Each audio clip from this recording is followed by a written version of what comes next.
A reading from the Gospel of Matthew. Then Jesus went about all the cities and villages, teaching in their synagogues and proclaiming the good news of the kingdom and curing every disease and every sickness. When he saw the crowds, he had compassion for them because they were harassed and helpless, like sheep without a shepherd. Then he said to his disciples, "The harvest is plentiful, but the laborers are few. Therefore, ask the Lord of the harvest to send out laborers into his harvest." What does it mean to be one of the laborers that Jesus is referring to in this gospel passage? Through our baptism, we become members of the Christian family. As members of this family, we are called to certain responsibilities for our fellow family members and the home in which we live. Jesus brought hope to the world, especially to the most marginalized and vulnerable. But it was not God's plan to leave this work to Jesus alone. Jesus called his disciples to work with him, works of healing, helping, and hoping with others, and to continue it after he left this world.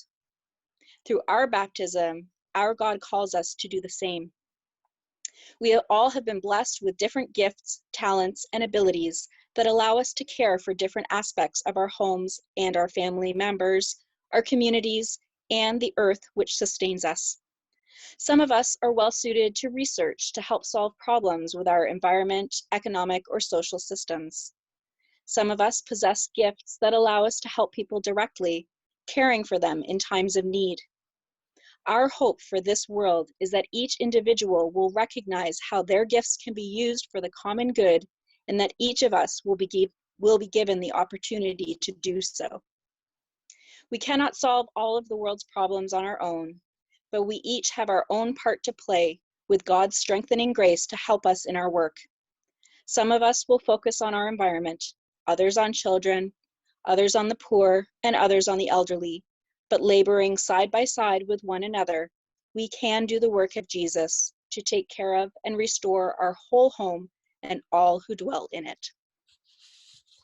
So now we ask you to spend a moment with your eyes closed, focused on your breathing. Reach for that still place within yourself where God resides. Spend a few moments with God, asking the Holy One to help you reflect on the following.